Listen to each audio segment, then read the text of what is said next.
बांकी एनएससी रे विधायकों द्वारा विभिन्न उन्नयनमूलक कार्यर उद्घाटन भत्ता बंटन। आज बांकी एनएससी विभिन्न वार्ड रे 7 गोटी ठंडा पानीय जलर प्रकल्प 2 गोटी रास्ता और 1 गोटी खोला स्थान उन्नतीकरण कार्य उद्घाटन विधायक देवीरंजन त्रिपाठी द्वारा करा जायथिला। 7 गोटी मुख्य रास्ता कड़े ठंडा पानीय जल प्रकल्प विधायक श्री त्रिपाठी उद्घाटन करने सह जनसाधारण व्यवहार पर उत्सर्गीकृत करथिले। पूर्वर 3 गोटी ठंडा पानीय जल प्रकल्प उद्घाटन होइथिला। आगामी मे 31 सुधा समस्त वार्ड रे एही योजना कार्यक्रम करबा पई विधायक श्री त्रिपाठी निर्देश देथिले।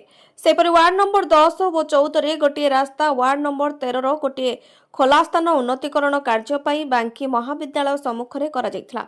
एही प्रकल्प गुडी को आज विधायक श्री त्रिपाठी उद्घाटन करथिले। पूर्वर परिषद कार्यालय रे एक स्वतंत्र बैठक में मधुबाबू पेंशन योजनार 85 जन नूतन हिताधिकारी भत्ता सह प्रधानमंत्री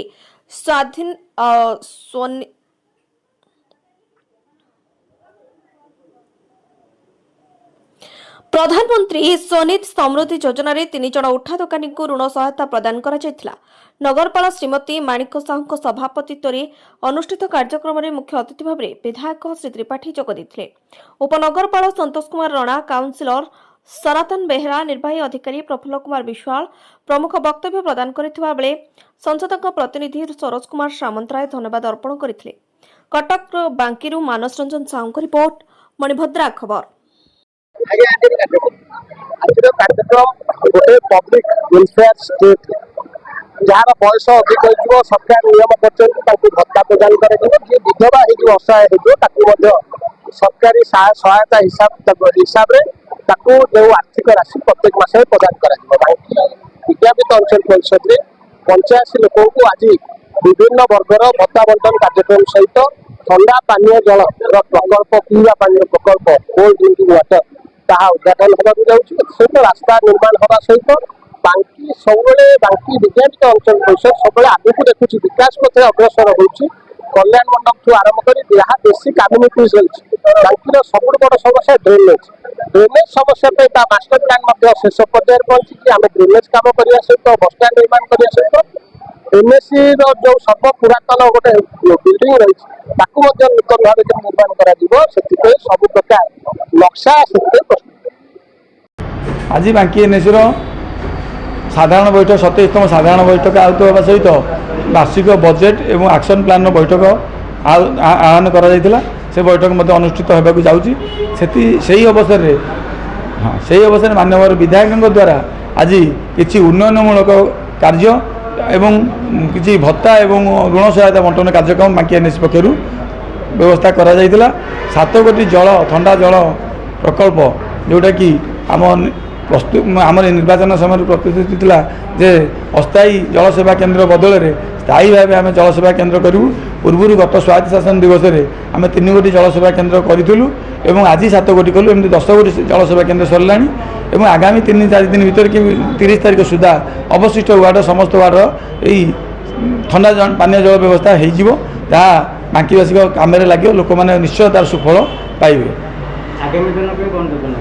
आज ता सहित 2 गोटी रास्ता विधायक द्वारा उद्घाटित होता गोटे 27 लाख टंकार रास्ता इलेक्ट्रिक ऑफिस साड़पदा 14 नंबर वार्ड पर्यटन जो रास्ता पेवर ब्लॉक रास्ता नूतन भाव कराई बहुत क्षति होता से रास्ताटी खराब हो जाता बारंबार जनसाधारण अभियोग करते माननीय विधायक निर्देशक से प्रायोरिटी देकी टेंडर कर निर्माण करूँ। आज विधायकों द्वारा उद्घाटन कलु सहित 10 नंबर वार्ड गोटे मुन्ना सिंह गली रास्ता था सब पानी जमुला जोटा कि से बासिंदा मैंने जिलापाल आरंभ कर विधायक सब आम पाखे अभियोग करते मुख्यमंत्री शहरी विकास योजना रास्ता ऑप्शन ये आम 11 लाख टका देखिए तैयारी करूँ आज माननीय विधायकों द्वारा उद्घाटन करूँ।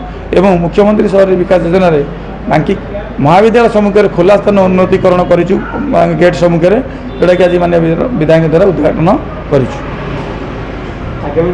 आगामी दिन में बांकी सहरवासी मौलिक समस्या जोटा थिला स्मार्ट पार्क बस स्टाण्ड कल्याण मंडप ड्रेनेज समस्या ड्रेनेज व्यवस्था ताहा करने को जाऊँ।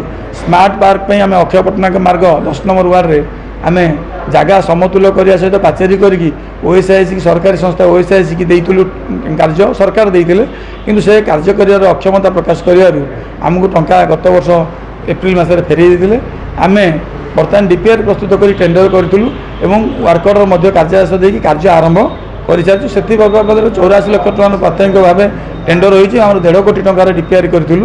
ଅବଶିଷ୍ଟ ପଇସା ପାଇଁ ଆମେ ମୁଖ୍ୟମନ୍ତ୍ରୀ ସହରୀ ବିକାଶ ଯୋଜନା 23 ଲକ୍ଷ ଟଙ୍କା ବ୍ୟବସ୍ଥା କରିଛୁ ଏବଂ ଚଳିତ ବର୍ଷ ଆକ୍ସନ୍ ପ୍ଲାନ୍ରେ ସେଥିପାଇଁ ଅବଶିଷ୍ଟ ପଇସା ରଖିକି ତାହା ଆଗାମୀ ଡିସେମ୍ବର ସୁଦ୍ଧା ସମ୍ପୂର୍ଣ୍ଣ କରିକି ବାଙ୍କୀବାସୀଙ୍କ ସେବାରେ ନିଶ୍ଚିତ ଲଗାଉ ସେ ବ୍ୟବସ୍ଥା ଆମେ ଲକ୍ଷ୍ୟ ରଖି କାର୍ଯ୍ୟ କରିଚାଲିଛୁ। ତା ସହିତ 2 କୋଟି କଲ୍ୟାଣ ମଣ୍ଡପ ଯେଉଁଟାକି ଆମର ଜାଗା ନଥିବାରୁ ଆମେ ଆର୍ସିମେସ୍ ସହିତ ଲାଭ ସେୟାର କରିକି ଆମେ କରିଛୁ। ଗୋଟେ ସୁନାଦେଇ ମୁଣ୍ଡିଆ ଠେଇ 500 କାପାସିଟି ବିଶିଷ୍ଟ କଲ୍ୟାଣ ମଣ୍ଡପ ନିର୍ମାଣ କାର୍ଯ୍ୟ ସରିଛି। ଖୁବ୍ ଶୀଘ୍ର ଉଦ୍ଘାଟନ ହେବ, ଯାହା ବାଙ୍କୀବାସୀଙ୍କ ସେବାରେ ଲାଗିବ। ଖାଲି ବାଙ୍କୀ ଏନ୍ଏସି ନୁହଁ, ପାଖାପାଖି ପଞ୍ଚାୟତ ଲୋକ ମଧ୍ୟ ତା ସୁଫଳ ପାଇବେ।